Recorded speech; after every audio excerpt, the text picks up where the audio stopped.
when you might redefine the executive in you. Some of you I talked with you already are already executives. Right? So you're working for big companies and you're already on the executive path.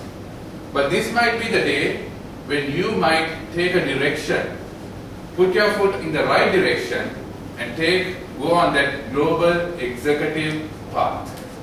So very important step for all of us. And why is it important for us? Of course, this is our first major workshop by Friendlynet, and this is going to be a very different learning experience for all of you. As the name says, it is Friendlynet, and we will tell you what exactly we are going to do a bit later. So my name is Thomas, and I am doing the introduction here, and of course we will be having some big speakers coming on your way. Myself, I am an operation analyst at APL, which is a shipping line, but our experiences with you and your experiences should be shared with us. That is the way real training should be. Real training is not the normal teaching kind of thing, where one lecture comes and does all the talking and you do the listening and go back home. It is something where we share, not only between the teachers and the students, but even between the teachers, the students themselves. So we want this to be a very interactive session.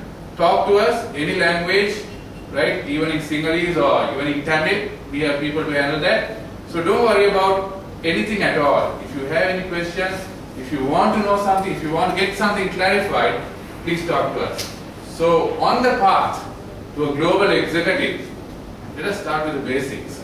Let me ask you a question. Who is a global executive? Give me an answer, please. Who is a global executive? After we have come to learn about the path to go on to become a global executive, we are about to take the first step. So just tell me, who is a global executive? Anybody likes to voice out? Who is a global executive? How do you define him? Somebody comes and asks, so you want to be a global executive. Now tell me, who is a global executive? Actually, we don't have a definition. We don't have a definition, most of us. What we have is a picture of a global executive. We have a perception. This is a global executive in our minds. Don't we? Do you agree? We have a picture, right? And this picture will look like this. You know, this picture will look like this. A global executive, warm welcome to you, gentlemen. Just started, so don't worry. So we are talking about who a global executive is. Most probably, we really can't define. We will tell a global executive might be someone who works in a big company, right? Who most probably wears a well-tailored suit, like these gentlemen and the lady over there, and they will be having some very expensive toys, like some very expensive cars which they are riding. To keep their time, they will most probably wear a Rolex or a Titan, and to keep schedules and to keep their fun. A person appointed and given the authority and responsibilities to manage the affairs of a global organization and to make decisions within specific boundaries. Just look at this definition and think about it for a moment, and look at the letters in red, the ones I have highlighted. So these are the words that are going to define the global executive. So the others are just connecting words. So the red words are the ones which will define a global executive, and in developing a global executive, we will be trying to develop these factors. We will try to understand and define these factors, and it is these factors that we'll be working upon. The first part of this definition is the person. Anybody has a guess on who this is? Is it Bill Gates? No. Is it Steve Jobs? No. Why did I put him? Anybody has an idea who this gentleman is? Cristiano Ronaldo. Why is he coming here? He should be in a some sports presentation. I think he is a global executive. They are not just playing cricket. They are brand managers for companies. They are making huge money which they have to manage. They have to keep up their brands. For example, Tiger Woods. You have to look inside us and say, okay, what am I going to do? Because you might have the best education in the world, but if you are not going to use it, then no point in doing what you are. It's not helping you. It is actually a weight on you. The next part is skills.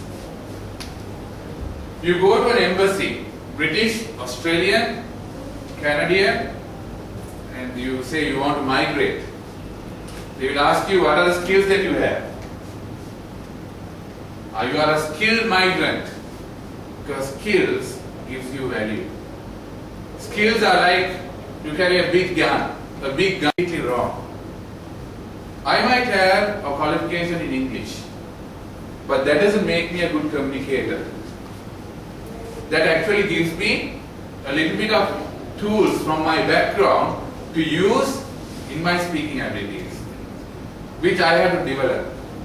And skills, ladies and gentlemen, the good thing about it is you can acquire them and you can develop them. So you have to have specific skills in it. So I leave you with this. It's a very important thing. We can do all the talking. I can have the best speakers come here to share with you the best of their experiences.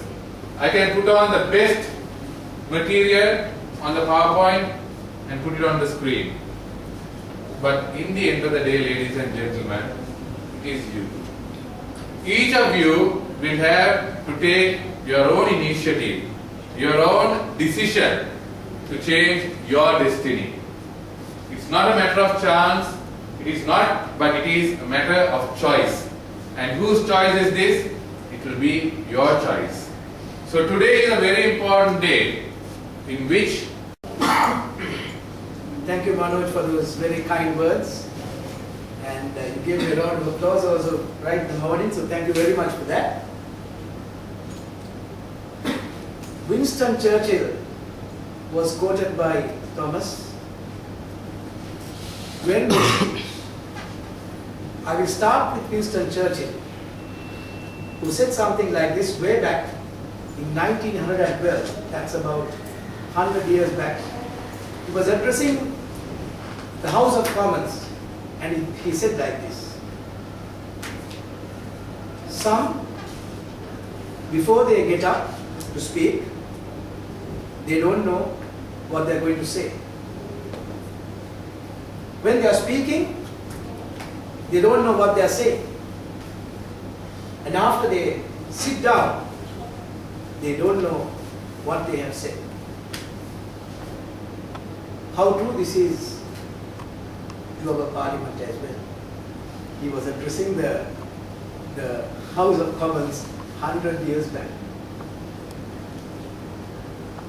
Now that was Winston Churchill talking about speeches, talking about speakers, talking about public speaking. There was also the foreign minister of Saudi Arabia in 1945, when the United Nations was to be adopted.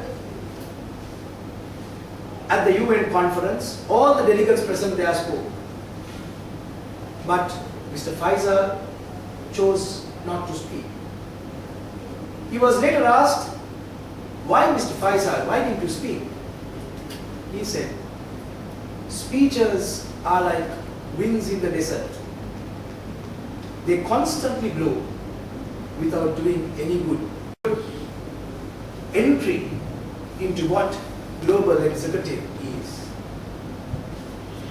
It is right there in you. You are the global executive. Just harness that out. Bring the leader in you. Bring out what you have within you. and then you will definitely be able to climb the corporate by saying that public speaking produces anxiety in most people. It is true. Well, if somebody says, Hamida, you got to do a speech at this person's farewell or the welcome of the new boss. Oh, sir. Number two. And number one is public speaking. There is this very humorous, I don't know whether it's a true story, but an anecdote which we have all heard. One of our famous cricketing sons, known for his brilliant batting, was once asked, what is the thing that you fear most? Oh, I think 100 is simple. But to go and answer those questions posed by that white man with a hat on him, that's Tony Greig, is the most the most that I fear. Because Tony Greig. And then there is this famous saying like, now you must analyze the audience, and in a wedding, you are given to do the toast. And you're the best man doing the toast for the bridegroom. And if you start saying all kinds of things that you did in college together, dating this girl and the other, where this poor innocent bride is going to get married, who had not known that.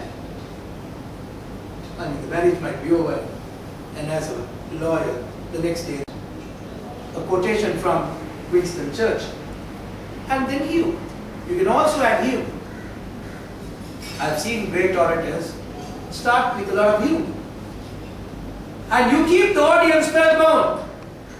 You keep the audience interested. You are glued to the speaker. And you just, it's a mental sort of picture where you just glance through and you know what you're going to say. Never memorize a speech. Never memorize a speech. I've seen speakers get up. Good morning, ladies and gentlemen. I'm here to speak to you. And then they go blank.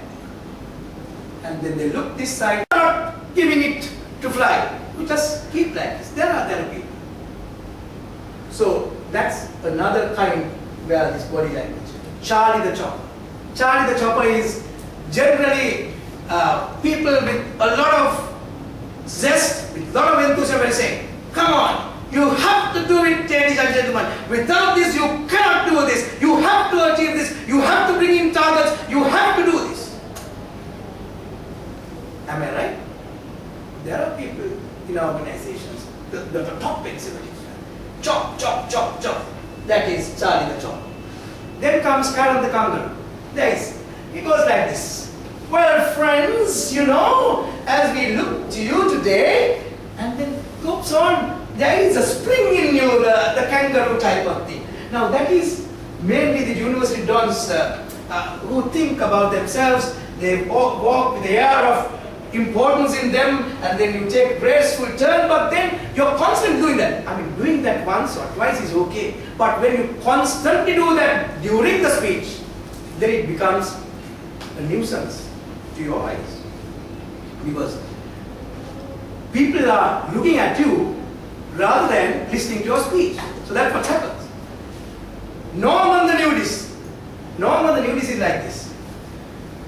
Well, friends, he always covers his private parts like this and then say, well, friends, when I was a little boy of 10, there were this congregation in my church, and then he always keeps like this and then bends his knees also. I've seen people like that. That's the Norman the nudist. And Larry the leaning tower. Now these are, now you have these lectures